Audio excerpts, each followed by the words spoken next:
O capitalismo domina o mundo, mas pouca gente realmente entende como ele surgiu, como ele funciona e por que ele gera tanta desigualdade, destruição ambiental e crises sociais. Nesse vídeo vamos destrinchar a história do capitalismo, seus pensadores clássicos, suas contradições, o impacto do neoliberalismo, o imperialismo norte-americano e o que isso tudo significa para o futuro do planeta. Editor, o que é esse papel? É o roteiro resumido. Eu fiz o ChatGPT. ChatGPT? Uma folha? Mas não era pra fazer o roteiro? Pelo amor de Deus. Queria ajudar só. Olá, meus lindos desse canal, tudo numa boa? Já adianto que esse será o vídeo mais longo até agora desse canal aqui. Não dá pra gente tratar de assuntos complexos de uma forma rasa, não é mesmo? Portanto, como ainda não tem um capitalista bilionário financiando esse canal, preciso da ajuda de vocês. Se inscrevam e sejam felizes para sempre. Na moral, já aporta aí se inscrever. Vou esperar aqui 5 segundos. Vai, se inscreve e depois eu volto.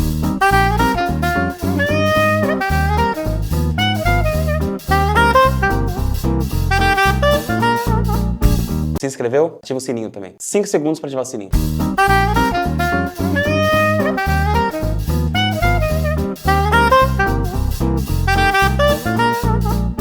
Bota uma música do Barão da Pisadinha aqui. Inscrito? Fechou? Ativou o sininho? E se eu tiver na TV? Na TV aqui em cima.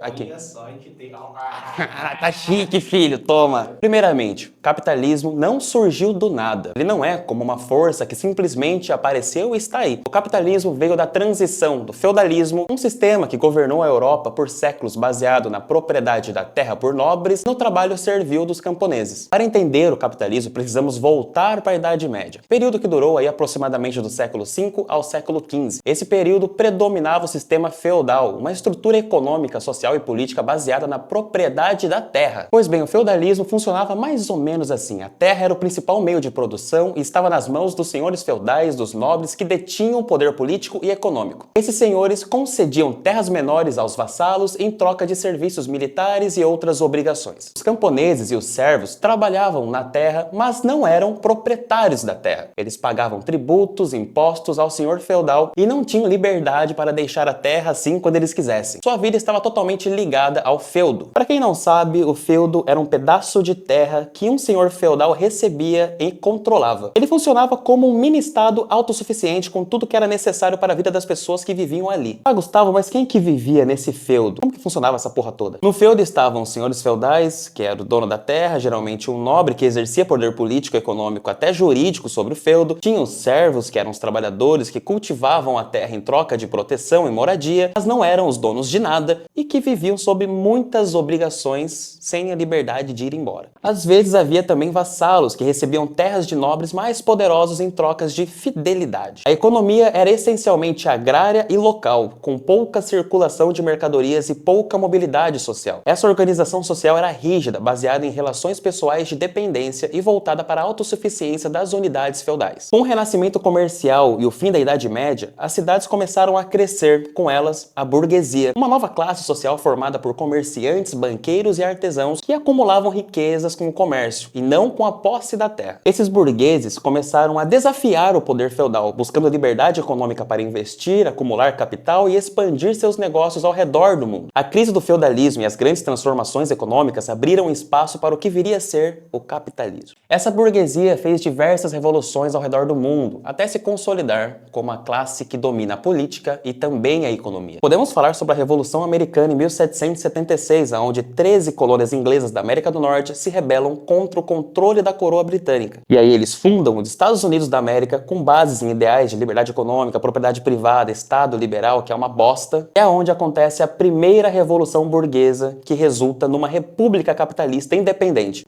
Os Estados Unidos da América. Podemos falar também sobre a Revolução Francesa de 1789, que foi a mais emblemática. Na Revolução Francesa, por exemplo, a burguesia liderou o processo e instituiu os ideais de liberdade, igualdade, fraternidade, mas claro, dentro da lógica capitalista. A burguesia então cria o Estado moderno burguês, baseado na igualdade jurídica, no direito à propriedade privada, da exploração do trabalho assalariado. E embora essas revoluções tenham promovido liberdade, Essas liberdades eram burguesas, tá? Frise muito bem isso. Liberdade para os burgueses. Liberdade para o comércio, não para os pobres. Liberdade para a propriedade privada, não para o acesso à terra por trabalhadores. Igualdade formal e não igualdade real. Os trabalhadores continuaram sendo explorados e agora não por senhores feudais, mas por patrões capitalistas. Ou seja, o que eu tô querendo dizer aqui com essa história? As revoluções burguesas foram fundamentais para a ascensão do capitalismo, acabando com o mundo feudal e instalando o poder da burguesia no centro do Estado. Por isso, ô liberal pau no cu, quando a gente fala que o Estado é dominado pela burguesia e pelos capitalistas, é porque teve revoluções que tornaram isso possível. E isso não mudou até hoje. A forma pode ter evoluído, mas o conteúdo de classe permanece o mesmo. Desde lá até hoje, o Estado é representado como neutro, universal, democrático, mas na prática era e ainda é controlado pela classe que detinha e detém os meios de produção, que é a burguesia. Desde aquele tempo, o Estado continua sendo burguês. Porém, o Estado burguês de hoje é um pouco mais sofisticado. Se liga só nisso aqui. Hoje a burguesia financia campanhas políticas, por exemplo. Empresários, banqueiros bancam candidatos nas eleições. A gente sabe, quem paga a campanha é quem manda depois. Isso vale da prefeitura ao Congresso Nacional até a presidência, tá? Hoje, a burguesia também controla a mídia. A gente vê grandes famílias burguesas, como os Marinhos, donos da Globo, que controlam o que o povo vê e o que o povo pensa. Eles vendem o medo, vendem a meritocracia, vendem o individualismo e criminalizam a luta de classe. E o mais importante para eles fabricam o consenso em favor dos interesses dos ricos. A burguesia domina o sistema financeiro e também impõe as suas regras. Banco Central, por exemplo, que deveria servir ao povo, atua para proteger os interesses dos bancos e dos investidores. A dívida pública e as metas de inflação são mecanismos para tirar dinheiro da saúde, da educação e repassar ao capital financeiro.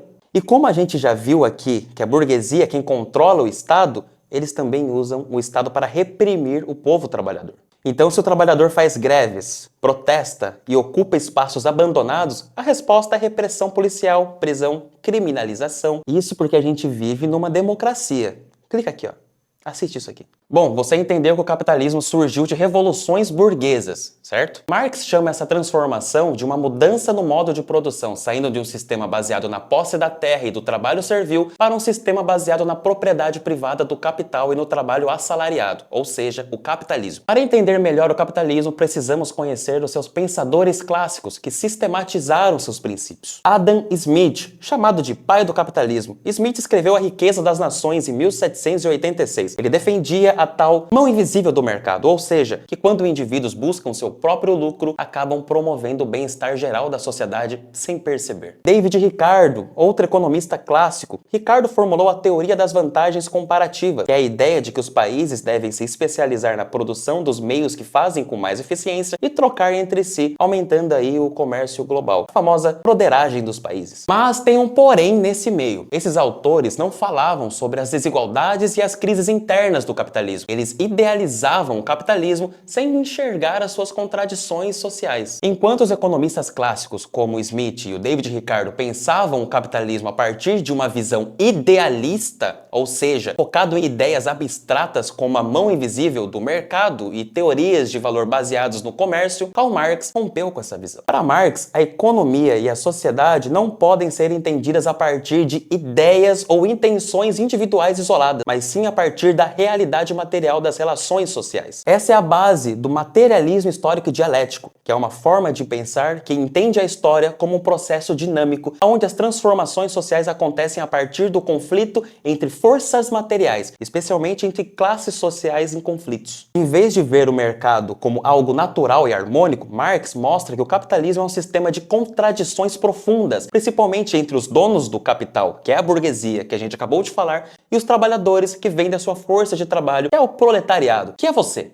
Marx parte da ideia de que a produção material, o trabalho e o modo como as pessoas produzem os bens que sustentam a vida é a base da sociedade, e a partir daí todas as instituições políticas, cultura, direito são construídas para manter a ordem desse sistema político. Lembra lá atrás que a gente falou que a burguesia fez a revolução e tomou posse do Estado, tomou posse da política, tomou posse da economia? Então, É sobre isso. Marx explica que o capitalismo acumula riquezas para poucos, mas depende da exploração do trabalho da maioria, criando desigualdade, crises periódicas e, por fim, um impulso para a transformação social revolucionária. Marx utiliza o materialismo histórico dialético para analisar essas mudanças não como um processo inevitável ou puramente cultural, mas como resultado das contradições materiais entre as classes sociais. O conflito entre senhores feudais e servos que gerou tensões, o surgimento da burguesia que desafia a velha ordem e a luta de classes que impulsiona a história. Ou seja, o capitalismo não surgiu do nada, mas surgiu da transformação das condições materiais e das relações de produções na sociedade feudal. Segundo Marx, o capitalismo é um modo de produção baseado na exploração da classe trabalhadora pelo capitalista. A burguesia detém os meios de produção e o proletariado só tem a sua força de trabalho para ser vendida.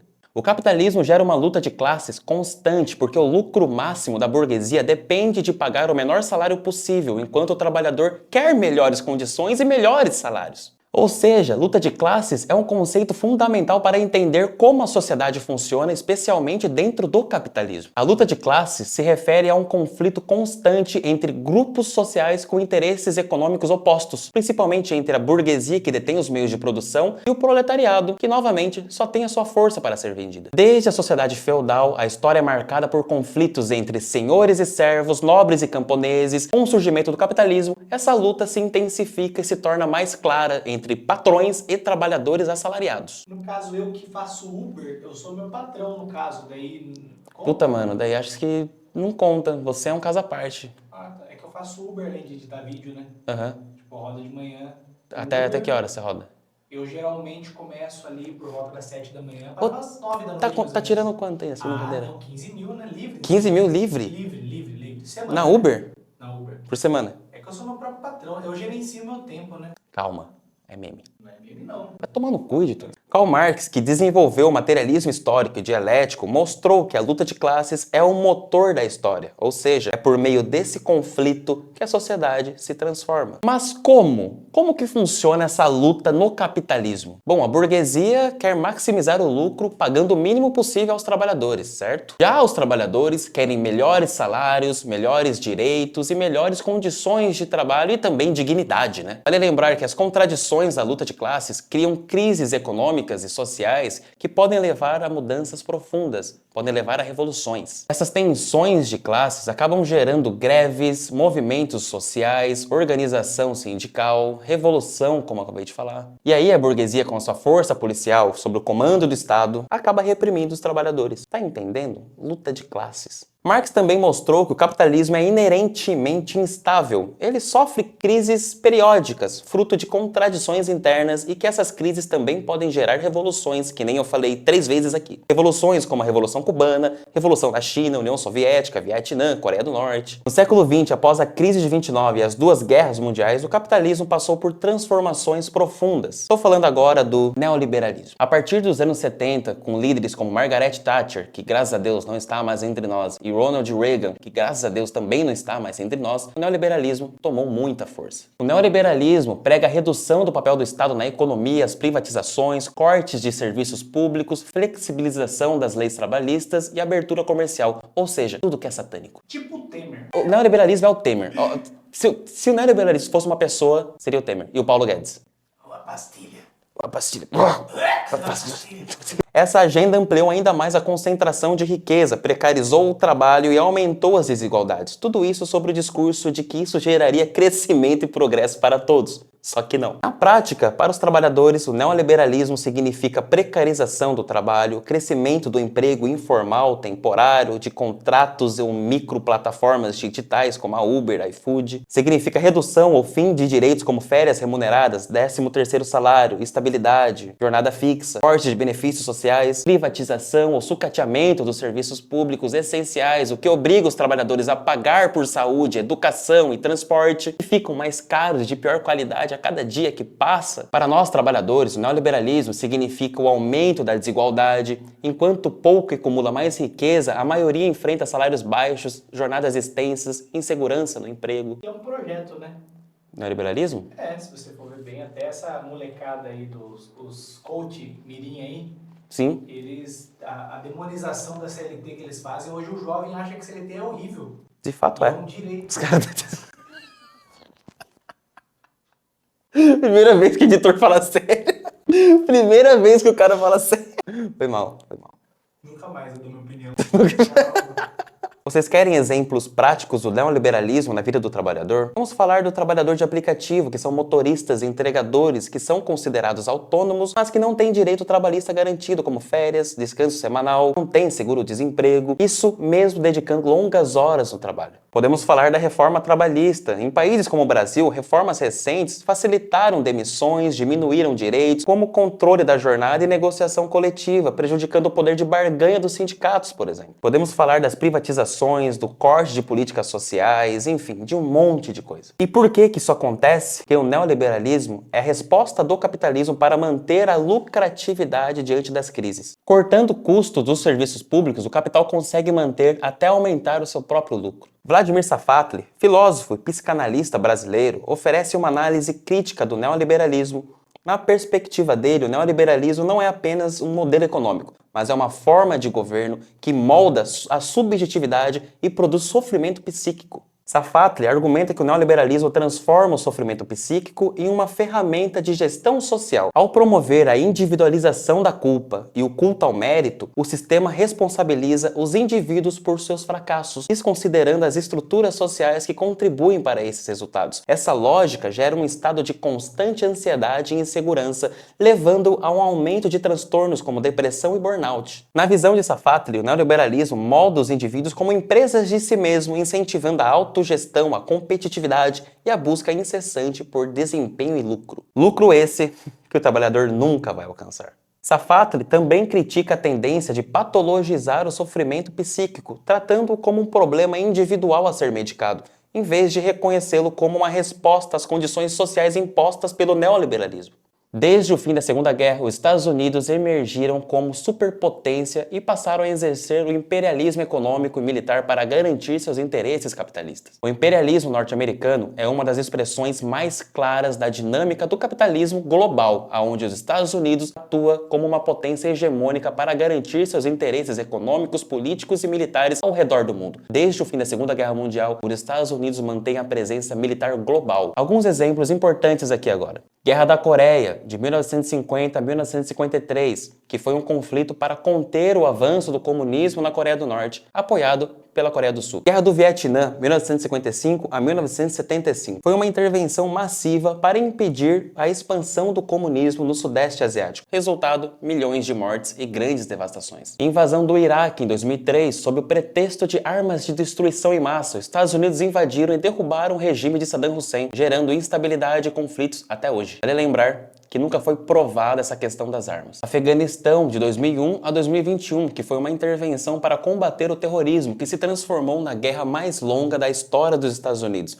com consequências devastadoras para os países até hoje. Além da força militar, os Estados Unidos atuam globalmente por meio de grandes corporações que dominam setores estratégicos como tecnologia, petróleo, bancos e alimentação. Exemplos. Na tecnologia temos a Google, a Apple, a Microsoft, a Amazon, que dominam o mercado global digital, influenciando desde o consumo até o controle de dados. Na parte do petróleo e energia, temos a ExxonMobil, a Chevron, que operam em vários países controlando os recursos naturais. Na parte da alimentação e do agronegócio, temos a Monsanto, que agora faz parte da Bayer. Temos a Coca-Cola, McDonald's, que expandem seus negócios globalmente, moldando hábitos de consumo. Temos também no meio das finanças, os bancos e fundos de investimentos de Wall Street têm forte presença no sistema financeiro internacional, influenciando políticas econômicas em muitos países. Essa presença cria dependência econômica porque muitos países dependem dos Estados Unidos para investimentos, tecnologias, créditos, acesso a mercados. De investimento aqui no Brasil, quem manja mesmo é a galera da Faria Lima, né?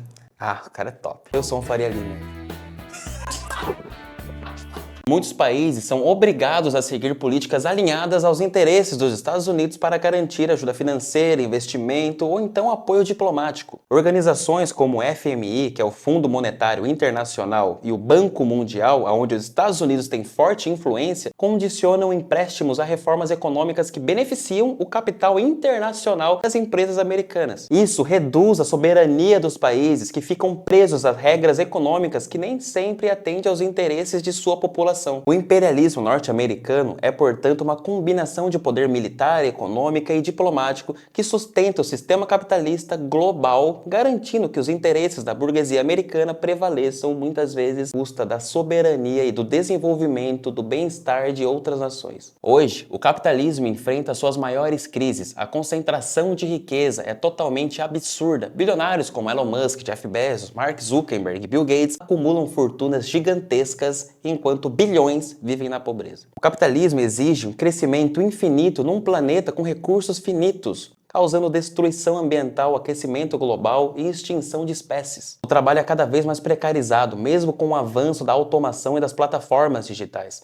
Tudo isso mostra que o capitalismo não é sustentável e nem justo. O capitalismo pode parecer invencível, mas é um sistema histórico, nascido em um contexto específico e destinado a ser superado. O capitalismo não é um sistema eterno ou imutável. Ele nasceu historicamente a partir da transformação das sociedades feudais com o avanço da burguesia e do modo de produção baseado no capital e no trabalho assalariado. Mas, como todo sistema social e econômico, o capitalismo tem limites e contradições que apontam para a sua crise e a necessidade de superação. O capitalismo falhou, falha e falhará em cada uma das sociedades em que ele colocar os seus tentáculos, que se baseiam na expropriação e na exploração do homem pelo homem.